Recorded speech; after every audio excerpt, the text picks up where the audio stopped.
I pozdrav svima, dobrodošli na Kako zaraditi Bitcoin. Danas u ovom tutorialu pokazat ću vam kako preuzeti nagradu koju ste dobili nakon Ethereum merge-a. Svi koji ste pratili vjerovatno znate da je 5. septembra završen taj čuveni merge, Ethereum je prešao na Proof of Stake, znači nema više majnovanja, kraj majnovanja.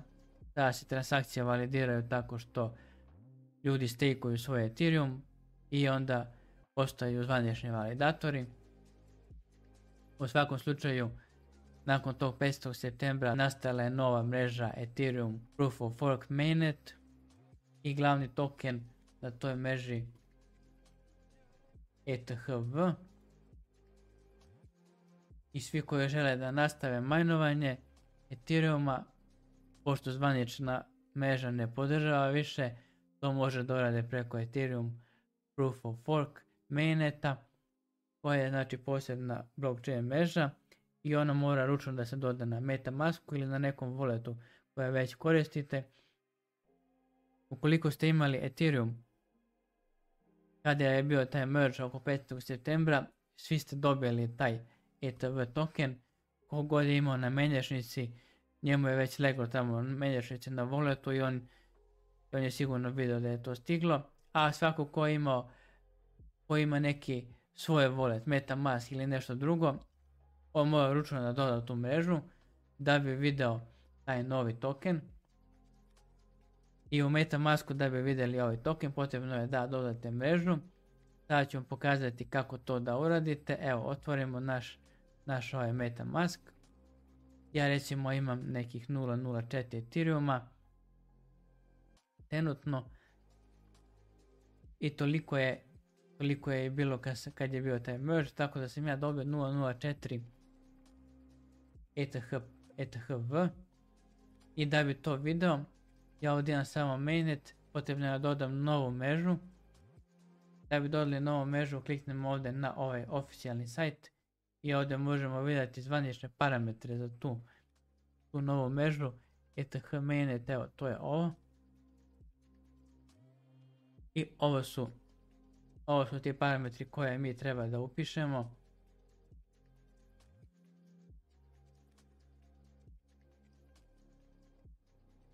Pa idemo ovdje na Add Network. Kaže Network Name. To je ETV Mainnet. Pa da vidimo dalje. New RPC adres. New RPC adres, dobro. Pa onda idemo Chain ID. Chain ID ovdje opet, dobro. Symbol. Sad dalje imamo Block Explorer. Save. I to je to. Sada možemo vidjeti našu mrežu koju smo dodali ovdje. Imamo Ethereum Mainnet. To je dobro. Imamo ETHV Mainnet. I vidite, imate istu sumu koju ste imali na ovoj glavnoj mreži. Znači to je taj airdrop fork, kao ga već zovete, merge. To je ta nagrada koju smo dobili. I sada ovo nešto malo vredi, pošto vidite da je cijena $11 tog novog tokena. Da, to vredi skoro ništa. Dobro, recimo ja nisam imao mnogo, ali neko je ko je imao baš dosta na wallet, on je dobio pa značajnu sumu. Uglavnom, kada je to krenulo, cijena je bila oko $50, tad je bio neki veliki hype, neka navala, pa je onda normalno cijena pala i pošto je sad tržište u globalnom padu, to je još više palo, ali mislim da će se to vratiti bar na nekih $30, to je neko moje mišljenje. Još uvijek je rano za neku prognozu, ali vidjet ćemo.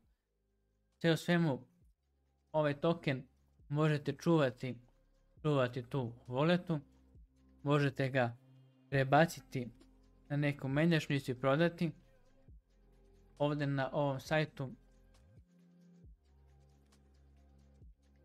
evo ovdje na prvom linku možete vidjeti koje su to mjenjačnice za prodaju. Samo ja to da nađem. Listu mjenjačnica koja podržava trgovinu ETHV tokena morate vidjeti na kojem market cap ili na CoinGecko.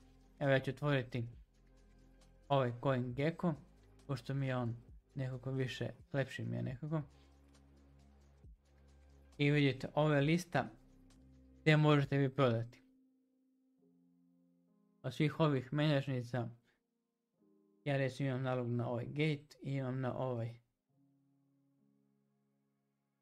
I na Huobi, da, možete i na Huobi vidjeti. Ovo je ta cena kod njih. Kliknemo ovdje da odemo na taj sajt, baš da vidimo kako to izgleda. To je ovaj sajt i ovdje vidimo da ima par ETHV i dolar. ETHV USDT, znači to je taj par, možemo znači da sa MetaMaska pošaljemo na ovu mjenjačnicu. Na ovu mjenjačnicu pošaljemo i onda onda uradimo prodaju. Jednostavno i poslije možemo sa tim što smo prodali da povučemo na bilo koju mrežu. Kao što vidite, vrlo je jednostavno. Ovo je lista svih tih mjenjačnica. Te su ovo centralizovane mjenjačnice. Što se tiče decentralizovanih, piše ovdje da ne postoji lista, da moramo sami da istražimo. Tako da ja preporučujem, još uvijek je ovo novo, da se držimo ovih provjerenih mjenjačnica. Binance iako je veliki, nema ga ovdje u listi. Uglavnom, to je to što se tiče ovog novog tokena. Ukoliko vam je ovaj video bio koristan, stisnite like. U opisu videoklipa naći ćete sve potrebne linkove i vidimo se u novim tutorialima. Uživajte!